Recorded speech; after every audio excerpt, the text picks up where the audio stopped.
Sa atin ay pinanganak ang isang bata. Sa atin ay ibinigay ang isang anak na lalaki. At ang pamamahala ay maaatang sa kanyang balikat. Napaka-obvious nitong verse na ito, mga kapatid, kung sino ito. At ang ikalawang bahagi ng talatang ito, at ang kanyang ay tatawagin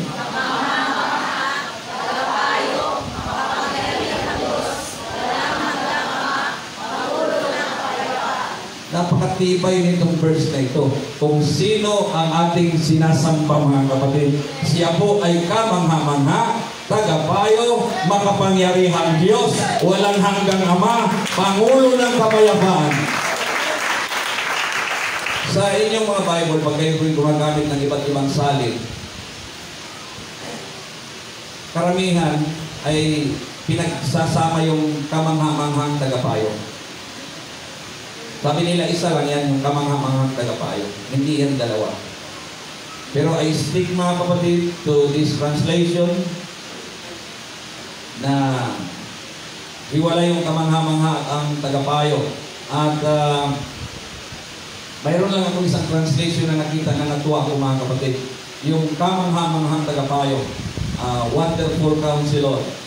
Sa isang English translation, ang sabi niya,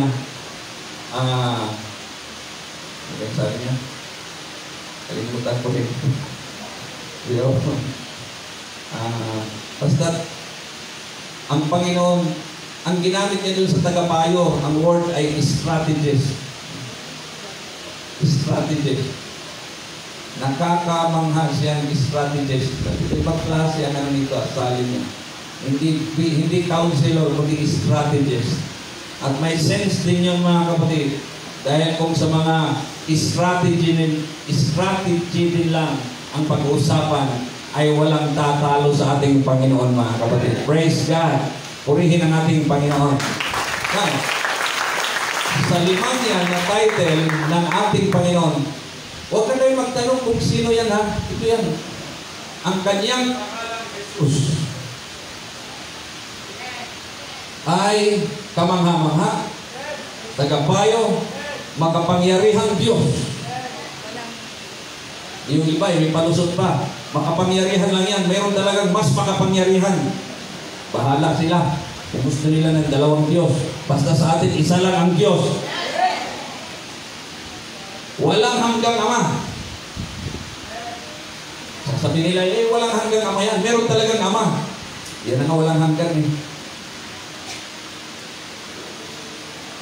Ang prinsipe ng kapayapaan, translation, mga kapatid, mayroong isang comment nang sabi niya, itong prinsipe ng kapayapaan, ang kanyang mga kapatid, comment ba yung translation? Prince of Blessings. Hindi basta kapayapaan, kundi dito Pangulo eh. Pero sa English ay prinsipe yan. Pero dito Pangulo. Prince of Blessings. Magpupukus po ako sa isang title, mga kapatid. Yung kanyang pangalan ay tatawagin kamangha-mangha. Ayan, sabihin natin, kamangha-mangha. Ihanda ninyo ang sarili ninyo para bumanga sa kamangha-manghang Panginoon, mga kapatid, sa umaga. Ang Panginoong Jesus ay kamangha-mangha, mga kapatid. Amen! Praise God!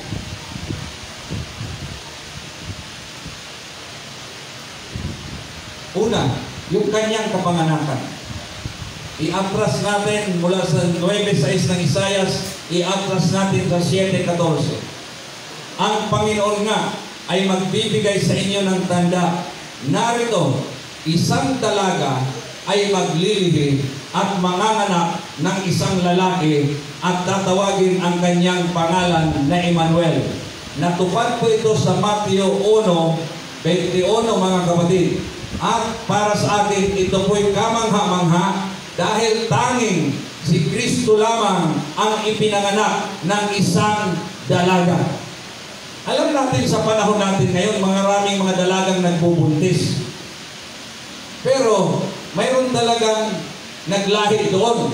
Pero ito mga kapatid ay wala pong lalaking involved. Nung malaman nga ni Jose na buntis ang kanyang kasintahan na si Maria, siya po mga kapatid ay gusto niyang hiwalayan si Maria. Ngunit kinausap siya ng anghel at ang sabi ng anghel, huwag mong gagawin yan. Dahil ang pinagbubuntis ni Maria ay dahil sa kapangyarihan ng Panginoon. Kaya mga kapatid, naging malakas ang kanyang loob na kanya pong damayan ang si Maria at tinuluyan niyang asawahin dahil alam niya na ito ay ginawang kasangkapan ng Panginoong Diyos para yung kanyang bugtong na anak ay ipanganak dito sa mundo mga kapatid. Praise God! Ngunit ito po isang kamangha-manghang pangyayari dahil wala pong nangyaring ganito at wala nang mangyayaring ganito mga kapatid. Na mayroong isang babae na ang Diyos kanyang lililiman ng kanyang kapangyarihan at ito ay magbubuntis at manganganak. Wala na pong nangyaring ganyan at wala nang mangyayari pa. Hindi ba't kamangha-mangha yan mga kapatid? Praise God! At wala pong problema dyan pagdating sa ating Panginoong Diyos. Palibhasa, siya po ang may likha sa babae, kaya kaya niyang i-manipulate, kaya niyang gamitin ang babae para maging kasangkapan mga kapatid. He can do anything to His creatures mga kapatid. At kung para kay Maria, ito ay isang malaking kahiyan dahil nagbuntis siya na wala namang nangyayari sa kanila ni Jose. Pero mga kapatid, sa bandang huli, siya po mga kapatid, sa kanyang pakiramdam ay napakarangal niya sapagkat siya ang napili ng Panginoon na maging kasangkapan na magkaroon ang anak ng Diyos na tagapagligtas ng sangkatauhan. Ang kanyang kapanganakan ay kamangha-mangha. Alam kong mayroon dito sa inyo na hindi niyo kilala kung sino ang inyong tatay, hindi niyo kilala kung sino ang inyong tunay na nanay, pero tinitiyak ko sa inyo, mayroon talagang nanay na nanganak sa iyo at mayroon talagang mayroong tatay na pinanggalingan ng similya kung bakit ka nabuo. Pero iba po ang kaso ng ating Panginoon. Kamangha-mangha mga kapatid. Praise God. Ito pa, nang pasimula, siya ang salita. At ang salita, kulang ng A, ay suma sa Diyos. At ang salita ay Diyos. Now, nang pasimula siya ang salita. At ang salita ay suma sa Diyos. At ang salita ay Diyos. Okay, ito na. Bigyan ko muna kayo ng para sa mga hindi pa nakarinig sa lecture niya. Noong pasimula sa aklat ng Genesis, hanggang doon lang ang pasimula na pwede nating balikan dahil yun ang nakarecord eh. Noong ang Diyos ay maglikha, hindi nakita ang Diyos. Sinabi lamang ng Diyos. Kaya sa pasimula, nandun ang salita ng Diyos. At ang salita, suma sa Diyos dahil galing sa Kanya yun. Kaya ang salita ay Diyos.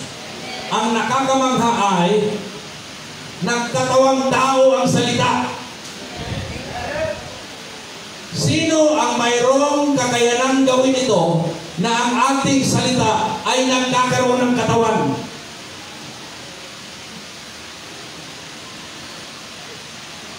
Sino ang nakakagawa nito at makakagawa nito na yung salita mo ay magkakaroon ng katawan? Wala. Tanging ang Diyos lang. Kaya para sa akin kamangha ito mga kapatid, na yung salita ay nagkaroon ng katawan.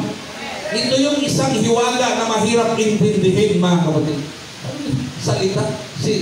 Tapos ang ating Panginoon, 2 beses tinawag sa Bible yan ang salita ng Diyos. Sa aklat ng Timoteo at doon sa aklat po mga kapatid ng pahayag, tinawag siya ang salita ng Diyos. How come? Tanging ang Diyos lamang ang makakagawa niyan na ang kanyang salita ay magkaroon ng embodiment mga kapatid. And becomes the expression ng ating Panginoon. Ang sabi nga doon sa Hebrews chapter 1, na noong unang panahon, ang Diyos ay nangungusap sa pamamagitan ng mga tao, ng mga propeta, ngunit sa huling araw, siya po'y nangungusap sa pamamagitan ng kanyang bugtong na anak.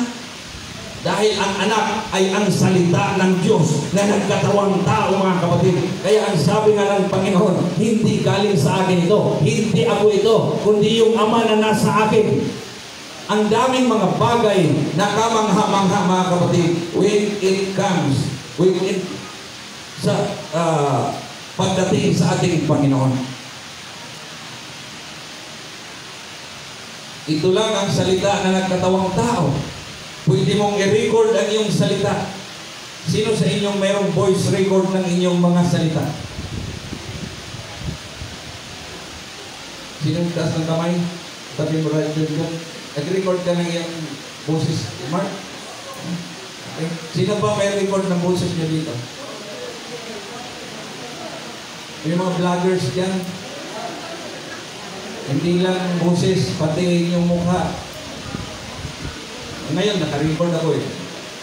And then, mamaya magpapahinga ako, yung mga late tuners, mga kapatid, makikita pa rin nila yung broadcast na yan. Yung kagandahan sa ating technology ngayon. At dati, mga voice record lamang. Natatandaan ko nung ako ay nag-aaral ng Bible School, ang dami kong mga record, mga tapes, ng ipon, mga records ng mga preaching. Mga 50 years ago na, 20 years ago, dahil nandun sa library ng Bible School, kinukopya ko yun at pinapakinggan namin, mga kapatid, yung mga preaching na yun. Ang iba sa kanila ay patay na, yung boses nila buhay pa. Pero walang boses ni isa man sa mga preacher na yun na pwedeng magkatawang tao.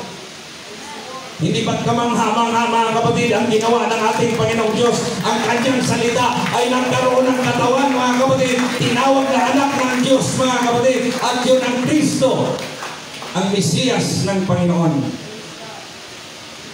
At isa pang kamangha-mangha nakita ko sa ating Panginoon nung sinabi niyang ako at ang Ama ay iisa.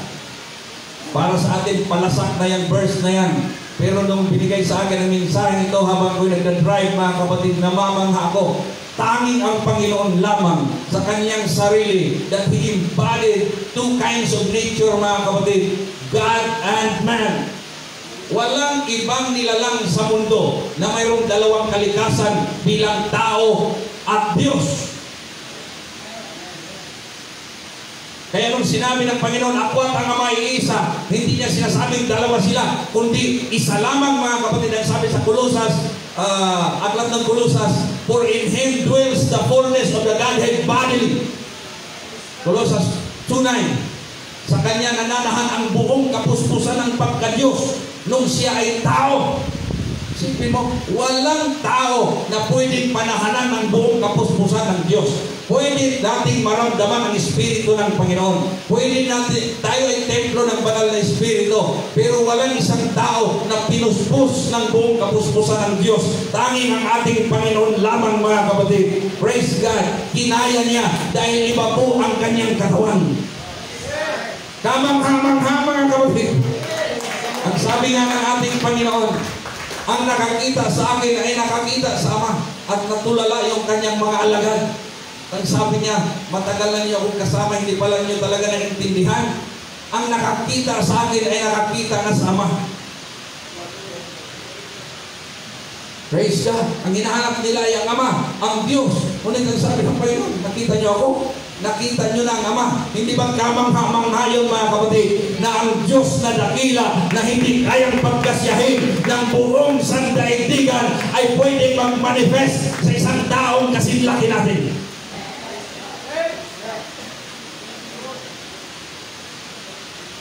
Only God can do that, mga kapatid. Amen. Praise God. Ang sabi ng ating Panginoon, ako ay nasa Ama at ang Ama ay nasa akin. Iikot talaga ang utak mo dyan, mga kapatid. Paano mangyari yan? Na yung Ama, yung buong pagka-Diyos ay nasa Kanya at siya naman ay nasa Ama.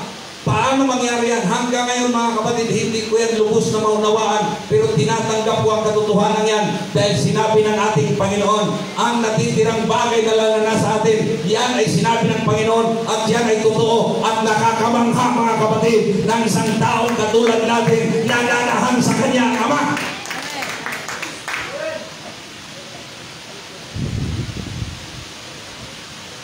Ang Panginoon ay hari ng mga hari.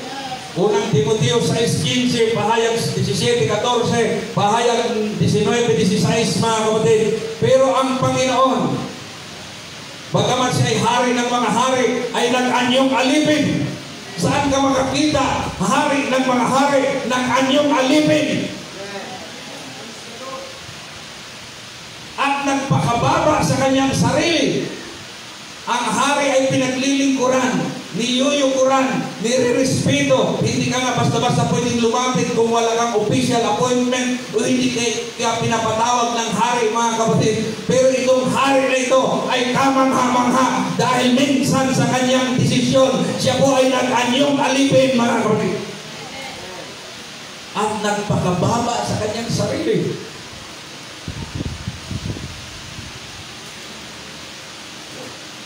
Sino sa inyo ang nakakita na ng hari? Literal na hari. Ayan. Dahil John, yung hari na. Nakita mo talaga yung hari? Hindi prinsipe ha? Okay. Nakapag-apel ka na sa kanya? Dapat nagpa-picture ka. Ako hindi pa ako nakakita ng literal na hari maliban sa mga picture. Oh, di ba? Ngayon lang ninyo na-realize yan. Karamihan sa atin, hindi talaga tayo nakakita ng literal na hari. Maliban lang sa hari sa yabang. Hari sa inuman, hari sa kalukuhan. Pero yung literal na hari, ano kaya ang ating nararamdaman pag makakita tayo ng ganon? At lalo na pagbabatihin tayo.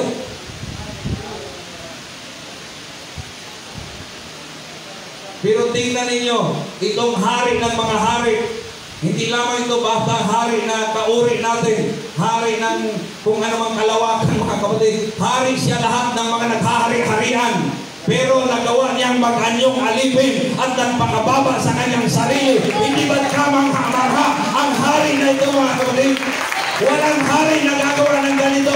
Purihin natin ang hari ng mga hari.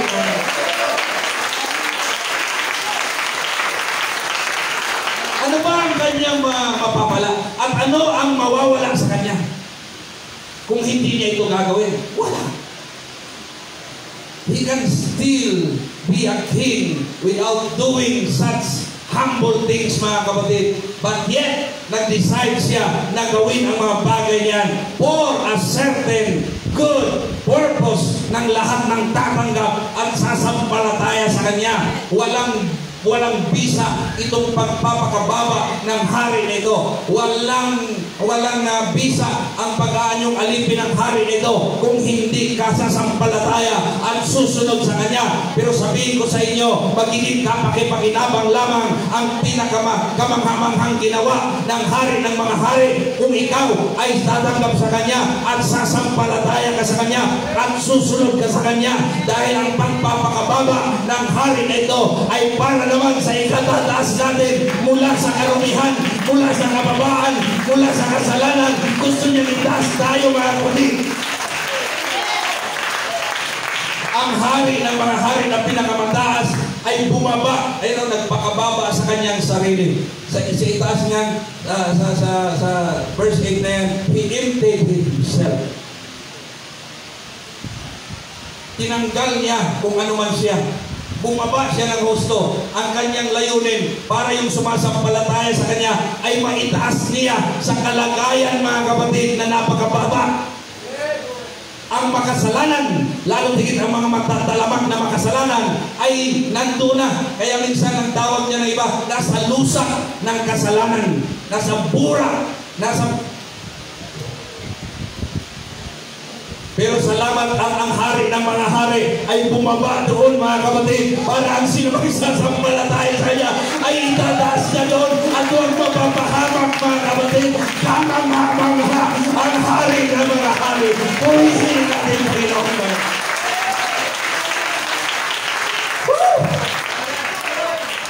Praise God.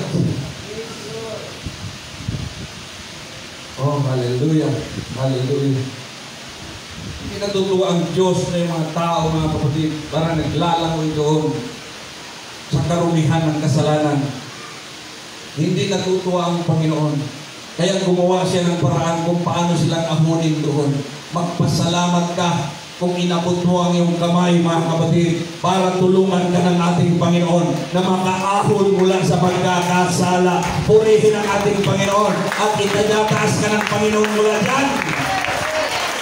Hayaan mo ang Panginoon na trabahuin niya yan dahil sa ating sarili bilang makasalanan ay wala tayong magagawa, wala tayong kapangyarihan na palayain ang ating sarili mula sa karumihan na yan. Pero salamat at ang hari ng mga hari ay mahabagin, mga kapatid. Praise God. At siya ay nakanyong alipin ng pagkababa para tayo ay itaas. Purihin ang ating Panginoon.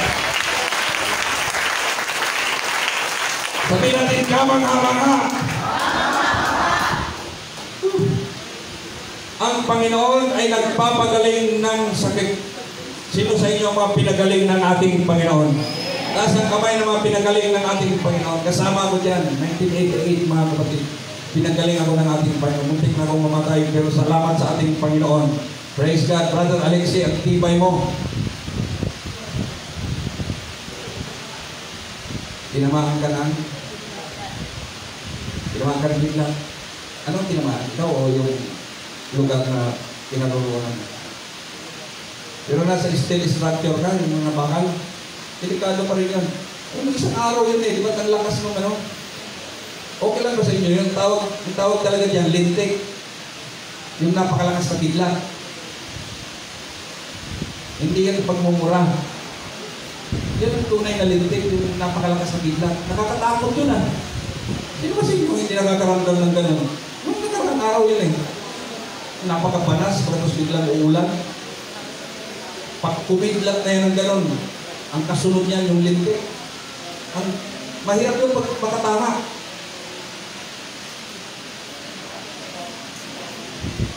Yung mga niyong kako nakikita ng ganyan, talagang minsan nakakati eh. Napuputol eh. At tinatamaan niya. Tinamaan yung lugar o, nagkakabawaan. Salamat at kiliti lang na yung nararamdaman. Yeah.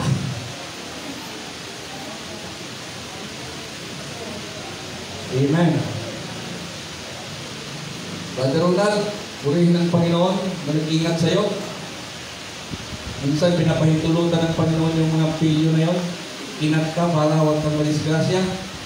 Pero ang nakita ko kanina, kailangan mong palit ng sasakyan, kapatid. Yun ang nakita ko kanina. Natuto lang, habang ikay nagpapatuto dito, kailangan mong palit ng sasakyan. Huwag na yung motor na yan. Bukas na, kasi linggo ngayon.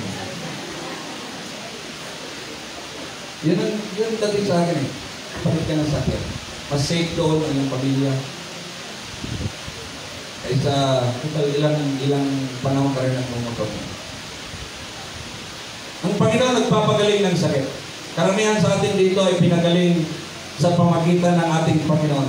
Pero itong nakakamangha, siya ay nagpapagaling ng sakit. Pagkatapos ang sabi sa Isaiah 53:5 na sa kanyang mga latay tayo ay nagsisigaling. Saan ka makakita ng albularyo, manggagamot o doktor na kailangan silang saktan para gumaling yung kanilang pasyente? Wala. Ang mga doktor nga ngayon eh, sisilipin ka lang, magbabayad ka. Huwag ka nang pasilip. Sabi mo, Dok, kung wala ka rin lang namang gagawin, pwede ba huwag ka nang sumilip? Pinapayapan ko yung silip mo eh. 450, 500. Kung kumustahin ka lang doon, minsan hindi ka mababatiin. Pipindot-pindotin lang yung mga bagay mo ron. Pagpasok ng saro mo, may bayad. Kaya pakiusapan mo, Dok, pwede bang tulungan mo ako? Kung wala ka rin lang namang gagawin sa akin, huwag ka nang pumasok sa kwarto ko. Pero itong ibang klase, mga kapatid, bago ipinanganak ang ating Panginoon, daang taon bago siya pinanganak, yung Isaiah 53, siya po yan. Ang sabi ng isang nabasa ko, ayaw na ayaw yan basahin ng mga Hudyo na hindi naniniwala sa ating Panginoon. Yung Isaiah 53. Bakit? Obvious na ang Panginoon yan. Ayaw nilang manampalataya sa ating Panginoon. Kaya iniiwasan nila yung chapter na yan ng Isaiah. At yan sa chapter na yan ay nagsasabing sa kanyang mga latay tayo ay nagsigaling. Saan ka maghanap na manggagamot na kailangan mo na siyang saktan, kailangan mo na siyang kastiguhin para mga kapatid magkaroon ng kagalingan yung mga sasampalataya sa Kanya. Pero yan po ang katotohanan mga kapatid. Kamangha-mangha ang ginawa ng ating Panginoon. Kaya yung mga may sakit, wala tayong pwedeng ireklamo sa ating Panginoon dahil mas masakit yung Kanyang tinanggap para sa ating kagalingan. Purihin ang ating Panginoon namin.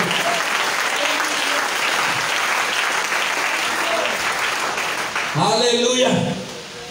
Doon ko naunawaan mga kapatid dahil minsan nakakaramdam tayo ng sakit, sobrang sakit. Kahit yung mga pangkaraniwang sakit, sakit ng ulo, sakit ng ngipin, sakit kagabi, hindi ako basta nakatulog, ang sakit ng aking paa. Lord, gusto ko lang matulog, linggo bukas. Kumikirot. Kaya nagre-reklamo tayo sa Lord, nasaan ka na? Ba't pinapabayaan mo ako? Ang sakit-sakit ba nararamdaman ko? Bakit? Mas matindi ba ba yan sa tinanggap kong 39 na latigo? Mas matindi pa ba yan nararamdaman mo na habang nakapako ako sa krus ay tinusok pa ang aking tagiliran? Mas matindi pa ba yan nararamdaman mo kaysa daw ako hinuli, mula na ako'y hinuli, wala akong kain-kain kung anong ginagawang kastigo sa akin? Mas masakit pa ba yan nung kinurunahan ako ng tinig? Mas masakit pa ba yan ulo mong yan? Kamangha-mangha. Hallelujah! Yun lang ang ating masasabi. Kamangha-mangha ang ating Panginoon. Kaya huwag tayong reklamo sa Panginoon kung mayroon tayong nararamdaman. Sa halip mga kapatid, makiusap tayo ng gusto sa ating Panginoon. Lord, ako'y nananampalataya sa iyong mga latay. Yun po ay naging kagalingan namin. Panginoon, nahihirapan po ako sa aking nararamdaman. Sakit na sakit po talaga ako. Pagalingin mo ako, Panginoon. Kamangha-mangha. Walang nagpapagaling na kailangan mo na siyang kastiguhin, mga kapatid, at ipako sa krus. Ang Panginoon ay gumawa ng ibang-ibang klaseng himala. Kamangha-mangha. Hallelujah! Isipin mo, walang doktor, walang manggagamot na sa isang iglap ay pwedeng maggamot, mga kapatid, at pagalingin kagad ang kanyang pasyente. Kalakaran sa panahon natin ngayon, hanggat pwede kang i-confine, ay i-confine ka. Yung pasyente minsan tuwang-tuwa naman siya at pinagmamalaki niya ang ganda ng ospital na pinagdalhan sa kanya at naka-air condition pa, sulo siya sa kwarto. Magkakasakit ka pag ikaw ay palabas na. Lalo hindi ka palalabasin dahil wala kang pambayad. At habang tumatagal ka doon, nagbabayad ka. Kaya nga nung nakaraan, mayroong nag-text, ganito. Sabi ko, ba't naman doon pinala? Wala naman palang perang pambayad. Hanggang hindi magabayad, hindi pwedeng palabasin. At habang nandoon ka sa loob, tuloy-tuloy ang upa. Pero ang Panginoon, gaano katagal niya pinagaling ang isang bulag? On the record yan, nasa Bible natin. Gaano katagal? Gaano katagal? Gaano katagal o gaano kadali? Isang bulag, mga kapatid, ang sabi niya, si Bartimeus, Panginoon, mahabag ka sa akin, mahabag ka sa akin. Ang sabi ng mga tao, tumahimik ka. Ang sabi ng Panginoon, narinig siya ng Panginoon, nasaan yung sumisigaw ngayon? Palapitin mo sa akin. At nang lumapit sa kanya, ang sabi, ano ang gusto mong gagawin ko sa iyo? Ang sabi ng bulag, gusto ko, Panginoon, makakita. Ang sabi ng Panginoon, gusto ko rin makakita ka. At noong oras din na yun, mga kapatid, ay nakakita ang bulan, mga kapatid. Praise God. Hindi pinag-uusapan kung ilang araw, ilang buwan, magkano ang gagastusin. Pag sinabi na mayroong gusto kong gumaling ka, gagaling ka kagad, mga kapatid. Tamang-tamang ang ating Panginoon. Hallelujah! Minsan, mga kapatid, ang dalawang apostol ay pumunta sa templo mga alas 3 ng hapon. Pagpasok nila, mayroon silang nadaan ng isang lumpo na nagpapalios. At nung tinignan nila ang lumpo, umaasa ito na sila ay magbibigay. Ngunit ang sabi ni Apostol Pedro, wala kaming pera. Pero mayroon kaming ibibigay sa iyo sa pangalan ni Jesus na taga Nazaret. Tumayo ka! Gaano katagal bago siya nakatayo? Gaano katagal bago siya nakatayo? Mga kapatid, ilang operasyon ang ginawa bago siya nakatayo. Ang sabi doon, tumayo agad siya, mga kapatid, at nagkatalon at nagpupuri sa ating Panginoon. Tamang-hamang-hamang, mga kapatid.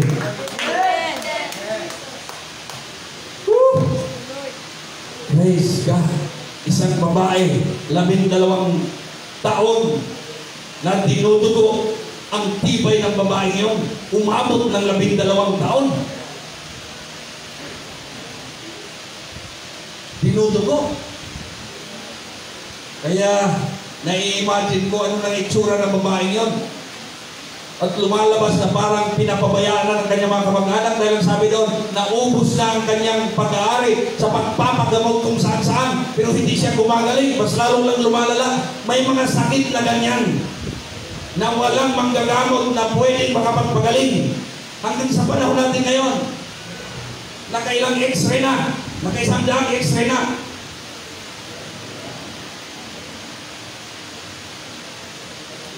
Kaya x-ray, mas lalong nasisira. Dahil radiation yun eh. Ito pa naman mga doktor na iba. Sabi, nagpa-x-ray na po ako, hindi magpa-x-ray ka ulit. Kalakaran ng hospital para kumita sila. Alam naman nila mga kailangan mo ng ilang buwan bago magpa-x-ray ulit. Dahil bawat plus ng x-ray dito, may mga nasisirang mga cells sa katawan.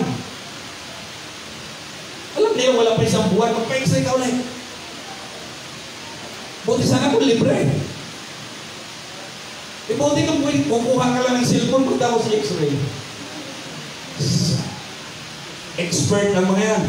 Hindi x-ray, kundi expert selfie. Ano ba ito? Anong parte ng katawan ko ang gusto mo?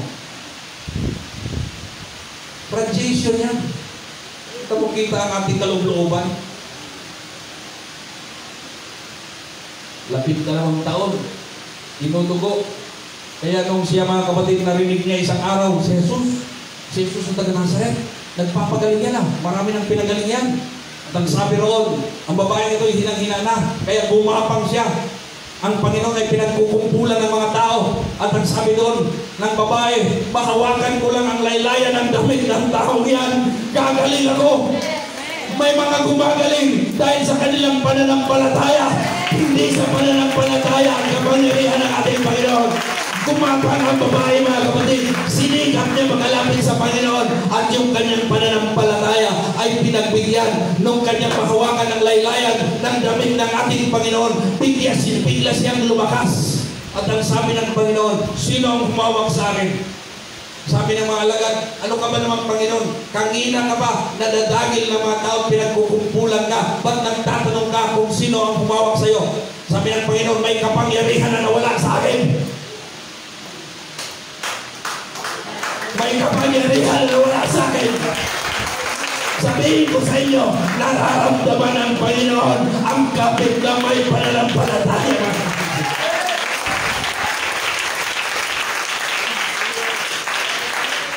Kaya takot na takot ang babae. At nung bumaling ang Panginoon, ang sabi ng Panginoon sa kanya, huwag ka matakot. Pinagaling ka ng pananampalataya. Hindi sinabi ng Panginoon, ako ang nagpagaling sa iyo. Pinagaling ka ng pananampalataya mo sa akin. Purihin ang ating Panginoon, mga kapatid. 12 taon. Isang iglap lang. Pinagaling ng ating Panginoon. Kamangha-mangha ang ating Panginoon. Purihin siya, mga kapatid.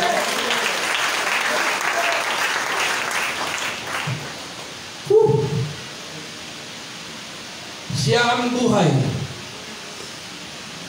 Pero kailangan siyang mamatay para magkaroon ng buhay ang mga sumasampalataya sa Kanya. Siya ang buhay. Ulit-ulit yan. John chapter 1. Siya ang buhay, mga kapatid. Ang liwanag ay ang buhay. Ang sabi ng Panginoon John 14:6, ako ang buhay. Pero bakit kailangan siyang mamatay kung siya ang buhay, mga kapatid? Ang sabi po sa Aklat ng Pahayag 1, para sa kanyang kamatayan ay matatalo niya, mga kapatid, ang kapangyarihan ng kamatayan at ng Hades. Ngayon hawak na ng Panginoon ang susi ng kamatayan at ng Hades. Yung ayaw pumunta sa impyerno, yung ayaw, mga kapatid, mapunta sa kamatayan walang hanggan, doon tayo kumapit sa ating Panginoon dahil hawak na ng Panginoon ang kapangyarihan na yan. Ang ayaw mapunta doon, kumapit sa ating Panginoon, purihin ang ating Panginoon. Kung gusto natin mapunta sa langit, kung gusto natin mapunta sa buhay na walang hanggan, sino ang kakapitan natin? Ang buhay. Ngayon, kung wala kayong planong mapunta sa langit, kung wala kayong planong mapunta sa buhay na walang hanggan, kumapit kayo sa Diyos ng kamatayan na walang iba kundi ang diablo, mga kapatid. Ang sabi ng Panginoon sa Juan 10, ang magnanakaw ay naparito para magnakaw, sumira at pumatay. Kung kakapit ka sa Diyos ng kamatayan, Diyos ng kasiraan, Diyos na magnanakaw, kapahamakan ang iyong aabutin. Ngunit pagkakapit tayo sa buhay, sa daan, sa katotohanan, napapunta tayo sa buhay na walang hanggan. Kamangha-mangha ang ating Panginoon, mga kapatid. Praise God. Siya ang hukom. Siya ang hukom. Gawad 17:31, itinalaga siya ng Panginoon na maging hukom. Pero ang kamangha-mangha niyan, siya rin ang tagapagtanggol. Saan ka makakita ng hukom ay tagapagtanggol din? Meron yan, Pastor. Panahon natin ngayon, yung mga hukom na nababayaran. Pero saan ka makakita sa loob ng korte na yung hukom ay nagiging tagapagtanggol din? Alam niya, bilang hukom, mga kapatid, ng mga kaluluwa ng mga tao, isa lang ang verdict dyan, isa lang ang hatol dyan. Ang nagkasala, pag guilty, patay. Parusa ay kamatayan. Pero mga kapatid, hindi po siya basta hukom na sinusweldohan, binabayaran para maging hukom. Siya po, mga kapatid, ang hukom ng lahat ng mga nilikha. At hindi po siya, mayroon po siyang kalooban na naawa siya doon sa mga tao. Kung ito'y hahatulan ko, lahat, sino lang dito ang maliligtas? Dahil lahat po ay nagkasala at lahat ay mamamatay. Pero gumawa siya ng paraan. Ang sabi sa Aklat ng Juan, siya po ang ating tagapagtanggol. Ano ang layunin niyan? Alam ng hukom, lahat ay nagkasala, kaya lahat ay parurusahan. Pero ayaw mangyari ng hukom yan. Kaya gumawa siya ng paraan na sila ipagtanggol, mga kapatid. Para huwag silang maparusa. Di ba't nakakamangha yan? Amen? Amen? Sa Bible nga, mayroong isang babae dyan, Lucas 18, na hindi niya tinitigilan yung isang hukom. Inaaraw-araw at sabi niya, araw at gabi, pumupunta siya sa hukom at kanyang pinapakiusap ang kanyang kaso. Hanggang sa ang hukom, sabi niya, hindi ako patatahimik itong babae ito. Pagbigyan ko na kayang hinihiling niya sa akin. Yan ang hukom, ay ang kausap yan. Diyan siya eh. Nakabahatay lamang siya sa mga pinipresent na mga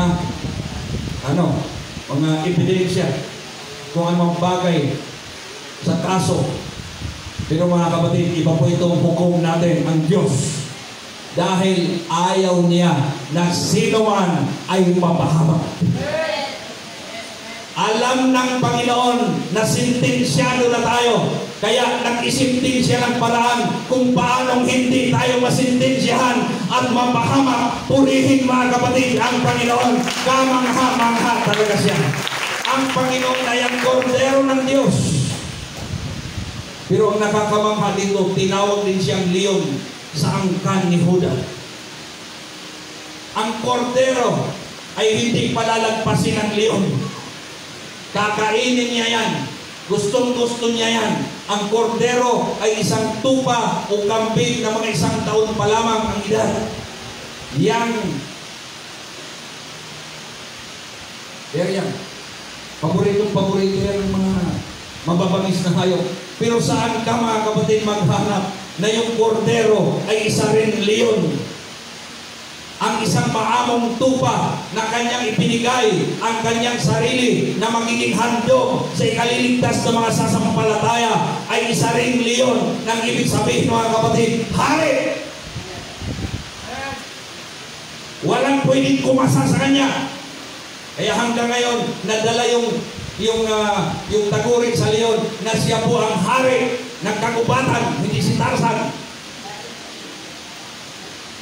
King of the jungle, king of all animals, ang lion mga kapatid. At yan po ang gustong ipakita dyan. Ang Panginoon ay leon sa angkan ni Juda. Bakit nanggaling sa angkan ni Juda? Sa angkan ni Juda manggagaling ang mga hari. At siya mga kapatid ay isang leon. Mabangis, matibay, matabang. At the same time, kordero. Siya lang ang pwedeng ganyan. Kamangha-mangha talaga ang Panginoon mga kapatid. Ang Panginoon ay walang kasalanan, pero pinarusahan parang makasalanan. Di ba nakakamangha yan? Wala siyang kasalanan. Sinabi ni Apostol Pablo, sinabi ni Apostol Pedro, ni sa kanyang pananalita ay walang natagpuang kasalanan. Pero bakit ipinako siya sa krus? Sino ang mga ipinapako sa krus? Mga talamak na kriminal. Mga sinusukan ng lipunan mga kapatid. Ngunit minsan ay mayroong naligaw sa krus na isang taong walang kasalanan kahit kunti na ipako sa krus. Ngunit ang sabi niya nung siya nakapako, patawarin mo sila dahil hindi nila alam ang kanilang mga pinaggagawa. Kamangha-mangha ang ating Panginoon mga kapatid. Ang dapat parusahan ay ang mga makasalanan, pero ang walang kasalanan ay nagdusa para sa mga makasalanan. Purihin ang ating Panginoon. Praise God, hallelujah. Namatay para talunin ang kamatayan.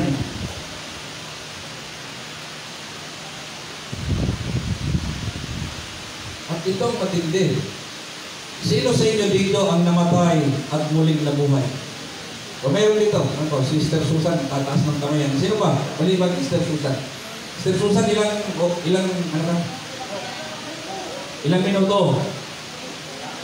Ilang minuto? Brother Melchor, namatay ba talaga yung asawa mo? Natulog lang. Yan ang kanya patuto. Tanggapin natin yan. Mayroon pa tayong isang preacher, si Reverend Johnny King. Mga ilan? Gano'n ka katagal? Declared siya talaga ng hospital, napatay na eh. Pero ngayon, buhay na buhay, mga kapatid. Liston King, Jim Arnold, ganun din. Sino pa rito? Pero sino dito ang namatay ng 3 araw at muling nabuhay? At sasampahin natin. Wala nga atang namatay ng 1 araw, tapos nabuhay ulit. Pero saan ka makakita, mga kapatid? Na mayroong isang namatay, pero pagkatapos ng 3 araw, muling nabuhay mga kapatid. Purihin ang ating Panginoon. Kamangha-mangha ang ating Panginoon. Bago siya namatay, ang sabi niya, ang sino man sasampalataya sa akin, kahit siya'y mamamatay, muli ko siyang bubuhayin. Sasabihin niya, wah. Pero nung siya namatay at muli siya nabuhay, ang sabi ng mga apostol, totoo pala. At mas lalong tumibay ang kanilang pananampalataya na hindi pali na silang mamatay, muli naman para silang bubuhayin mga kapatid. Kaya tayong mga nanampalataya sa ating Panginoon, huwag tayong matakot sa kamatayan kung yan ay oras na natin, dahil mga kapatid, bubuhayin din tayo ulit ng ating Panginoon. Juan 6, ang sinumang sasampalataya sa akin, bubuhayin ulit sila. Juan 11:25, ang sabi ng Panginoon, ako ang buhay at ako ang muling pagkabuhay. Ang sinumang sasampalataya sa akin, bagaman sila'y mamamatay, ngunit muli silang mabubuhay. Unang Tesalonica 4, mga kapatid, ang sabi doon, at yung mga namatay kay Kristo ay siyang unang bubuhayin. At yung mga buhay ay babaguhin at sama-sama silang sasalubong sa Panginoon sa mga alapaap. Purihin ang ating Panginoon.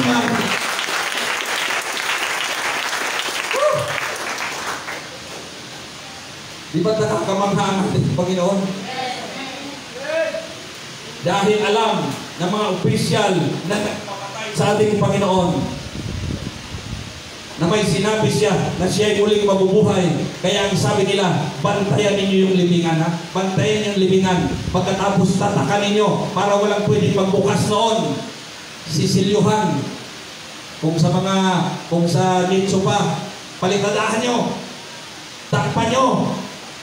Dahil ang sabi niya, mabubuhay daw yan ulit. Bantayan nyo. Pinabantayan, ilang gwardiya ang pinabantay doon. Pero ang sabi, kinagabihan ng nilibing ng ating Panginoon, may mga anghel na bumaba at binuksan ang libingan at lumabas ang ating Panginoon. Tulog yung mga bantay. Kinabukasan, bukas na ang libingan. Wala na doon yung kanilang inilibing na kanilang binabantayan. Pumunta sila doon sa nagbayad sa kanila. Sir, wala na yung kani. Wala na yung nakalibing doon. Bukas na ang libingan. Mayroong nagbukas sa libingan. Kasi ang libingan doon, mga butas na mga butas. Tinatakpan ng bato. Mahirap yun pag isang tao lang. Si Lazaro, di ba? May nakatanim na bato doon sa kanyang pinaglibingan. Kaya ang sabi ng mga opisyal ng simbahan, ito ha, dadagdagan namin ang suhol sa inyo. Sabihin niyo, noong gabi, habang kayo natutulog, dumating ang kanyang mga alagad at ninakaw nila ang bangkay ng kanilang Panginoon at ngayon pinapalabas nila na siya ay nabuhay na maguli. Sablay. Paano nilang malalaman? Tulog na sila. Sala yung instruction. Habang kayo natutulog, dumating yung kanyang mga alagad at kinuha yung bangkay. Paano nga nilang kukunin yun? Silyado yung gwardyado. Pero ang taong nabuhay ng nagmuli, wala na pong kapangyarihan sa kanya ang mga ganitong bagay, mga kapatid. Tingnan ninyo sa Juan 20, habang sila'y nagkakatipon, sarado lahat dahil sa takot nila sa mga taong galit sa kanila, mga kapatid. Biglang lumitaw ang ating Panginoon. Ang Panginoon ay tinatawag na panganay sa lahat ng binuhay na maguli. Ang ibig sabihin, siya po ang pinakasampol na totoo ang muling pagkabuhay. At ang sino mang sasampalataya sa Kanya ay muli ring mabubuhay. Bagaman sila ay mamamatay. Kaya ang sabi ni Pablo, para sa akin, ang mabuhay kay Kristo, mamatay ay pakinabang dahil muli akong mabubuhay. Purihin ang ating Panginoon kamakamanabang. At yan pa. Hallelujah. Ngayon ay pinag-aralan nila ng gusto ang Mars kung pwedeng puntahan, gawing tourist spot. Dahil pagkatapos nilang pinag-aralan ang buwan at imposible talaga, ang Mars naman ang kanilang sinusunod. Hindi rin naman nila pwedeng pagnasaang puntahan ang Mercury. Dahil dito sa Pilipinas, madami yan. Ayun na, mayroon na doon. Butika. Ngayon ang Mars. Kaya maraming mga expedition papunta sa Mars, di ba? Wala na masyado sa buwan. Explored na ang buwan eh. Ang Mars naman ang tinitingnan ngayon. The red planet. Sabi lang malaki ang pagkakatulad sa Earth. Kaya marami kayong mga mayaman.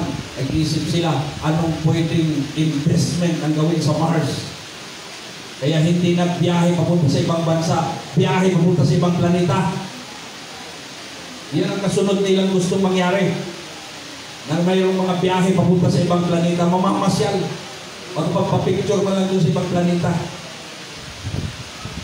Pero magkano ang kailangan para makarating ka doon? Ang Mars ay katabi lamang natin na planeta. Pero ilang milya yan, napakalayo. Magkano ang gagastusin? Yung sasakyan na papunta roon, ilang bilyon dolyar ang halaga. Anong klaseng kasuotan ang iyong kailangan isuot? Pero sa harap mismo ng mga alagad ng Panginoon, Matthew 28, Lucas 24, Gawa 1 mga kapatid, at Marcos 16, sa harap mismo ng mga alagad, pagkatapos silang pagbilinan ng ating Panginoon, kitang-kita nila na ang Panginoon ay tumataas sa kanyang sarili, papunta sa langit, hanggang hindi na nila makita. Walang sinakyan. Si Elias, mayroon pang sumundo sa kanya na parang karwahing apoy. At yun ang nag-angat sa kanya mula sa lupa. Pero ang Panginoon, kusa siyang umangat. At habang sila'y nakatingala sa Gawa 1, may lumitaw ng mga anghel at sabi, ba't ninyo tinitingnan? Yung Jesus na nakita niyong umakyat sa langit, siya rin ang bababang mula sa langit. Ano ang kanyang gagawin? Ang sabi ni Pablo sa kanyang sulat, ang Panginoon din ang bababang mula sa langit para kanyang susunduin ang lahat ng mananampalataya. Maniwala kayo hindi, sa darating na panahon, ang mga mananampalataya ay aangat din dito sa lupa, mga kapatid, papunta doon sa itaas. Nung una kang makasakay ng eroplano, grabe ang pagmamalaki mo. Bagamat nakapikit ka. Dahil ang iniisip mo, ano kayong mangyari sa akin? Baka kababa pa kaya itong eroplano na ito. Pero nung ikaw ay umuwi, grabe ang pangalandakan mo na nakasakay ka ng eroplano. Ang buong airport ay punong-puno ng iyong picture. Hindi, yung iyong cellphone pala, punong-puno ng picture kung saan-saan sulok ng airport pati sa kubita. Nagpapatunay lamang na ikaw ay nakasakay ng eroplano. Allah, ilang ulam ang pinicturan mo. Yun din ang ginawa namin. Ulam, picture sa ulam. Magkano ang bayad? Pupuntang Davao nga lang, magkano yung Davao? Pag over na counter, mga 5,000, 6,000. Talagang nagmamadali ka, mga 6,000. Isang biyahe.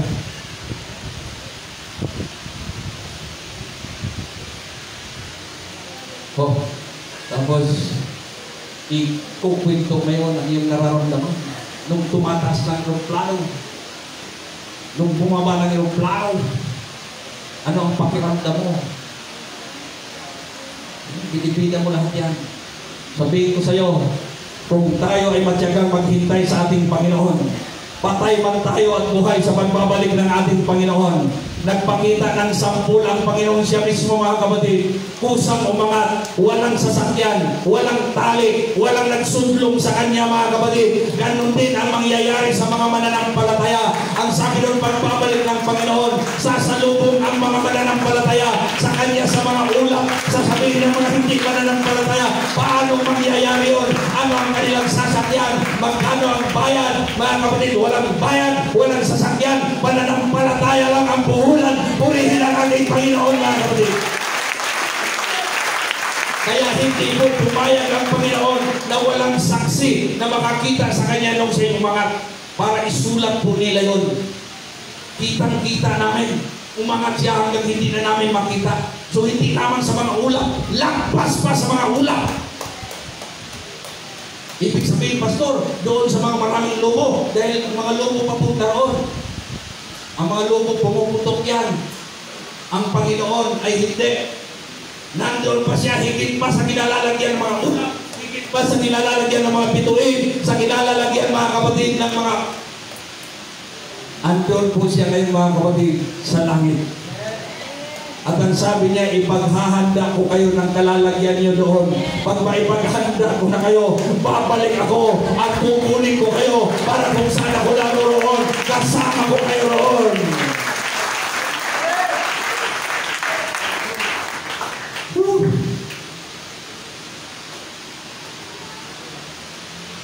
sa atin ay ipapanganak ang isang bata, isang lalaki, at ang kanyang pangalan ay tatawagin Kamangha-Mangha.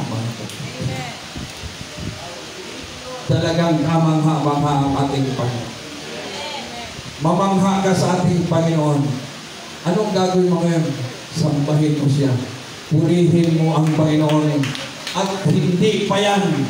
Marami pang personal na gagawin ang Diyos sa'yo na mamamangha ka sa ating Panginoon. Pag marunong ka lang sumunod sa ating Panginoon. Meron akong patuturo sa inyo bago akong tapusan. Kamangha-mangha talaga ang Diyos. Hindi ko ito sasabihin bilang pagmamayabang, kundi para magbigay sa inyo ng encouragement. At matuto tayong sumunod kung anong udyok sa atin. Hindi lahat ng panahon kinakausap tayo ng Diyos. May mga panahon na inuudyokan tayo ng Diyos. Di ba nang lilipat tayo dito? Nagsabi ako sa inyo, na inudyokan ako ng Panginoon, may naipon ako ng kunting pera. Sabi ng Panginoon, mag-save faith ka dyan. Save faith. Nipon-ipon ko yung pera niya. Pero nang lilipat dito, kailangan tayo magbayad ng kaya babayaran natin 9 plus 18, 27. Ginawa yun, yung 10,000 mga sa libe, dagdagan mo na lang, bayaran natin isang buwan at kalahati. 10,000. Ilang linggo rin lipon kumakapit. Pero wala naman akong naisip ko nung paggagamitan ko doon. Basta lipon ko lang. Alam niyo mga kapatid, kamangha-mangha nating Panginoon. Pag marunong lamang tayo sumunod sa Kanya. Ang iba din niyo alam ito. Nung linggo din na yun, nalaman ko lang nung linggo na o Lunes na, yung 10,000 ay pinalik ng Panginoon, ginawang 50,000. Diba't kamangha-mangha ang ating Panginoon mga kapatid? Huwag ka lang manghinayang basta tinutsukan ka ng Panginoon. Ay, siyempre, 40 na lang yun dahil 10% noon, kapo, another 10% pasok sa pang-upa natin dito. Pero ang nakita ko roon, kamangha-mangha ang Diyos. At marami pa siyang gagawing kamangha-manghang bagay sa ating mga kapatid. Hallelujah! Purihin ang ating Panginoon. Matuto lamang tayong sumunod sa ating Panginoon. Praise God! At masaya ko mga kapatid dahil mayroong dumating ka ng blessing kung niyang pag-interesan yun. Dahil sabi ko, praise the Lord. Dahil yung pulang sasakyan, kailangan natin dito ng service talaga sa church. Yung pulang sasakyan, naka-schedule yan ng general problem. Alam niyo, dami yan mga kapatid. Pagpasalamat ko sa kanya, inalagaan niya yung sakyan. Pero ngayon, gagastusan yan. Saan mo gagastusan ko yan? At alam kong hindi lamang mga kapatid, ilang libo ang kailangan doon. Brother Ronald, 4 ang gulong na kailangan doon. 5. Ibili ako sa iyo ng 5 gulong para doon. Pare-parehas, hindi pare-parehas ang gulong yun. Yung body, matibay yung sasakyan yun. Malaki na ang servisyo nun sa church, kaya ayaw mong isurrender yun. Isa pa, namatay na ang may-ari nun. Yun lang alala ko sa kanya dahil matali kong kaibigan yun. Gusto kong buhayin yung sasakyan na yun mga kapatid. Nakarating na ng Baguio yun. Lagari na sa Bicol yun. Ilang biyahe na sa Bicol yan. Yung buhay pa rin. Kaya sabi ko, gagastusan ko yan. Pagiging service ng church yan. Pero wala akong hawak na pera malaki. May dumating, sabi ko, mayroon ng panggastos para sa sakyan. Kung gusto niyo mag-ambang, open. Yan, pati ang body ay gusto ko ipagawa, pati turahan na tayo. Pagkantahin ka lang. Para service ng church. Amen. Praise God. Ang Diyos ay kamangha-mangha. Marami siyang pwedeng gawin. Huwag lamang nating limitihan ang ating pananampalataya, kundi matuto tayong sumunod. Purihin natin ang ating Panginoon.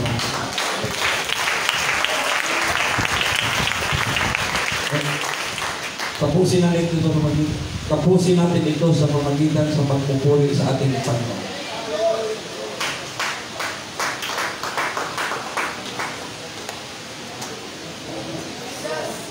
Kung kayo namamangha sa ating Panginoon, anong gagawin mo? Ganun lang. No. We can express our awesomeness. Ay papahayag natin yan sa pamagitan ng ating pagpupuli at pagsamba sa ating Panginoon.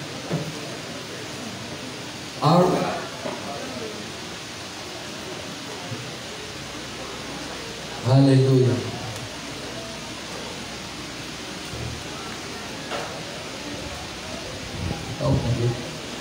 Video.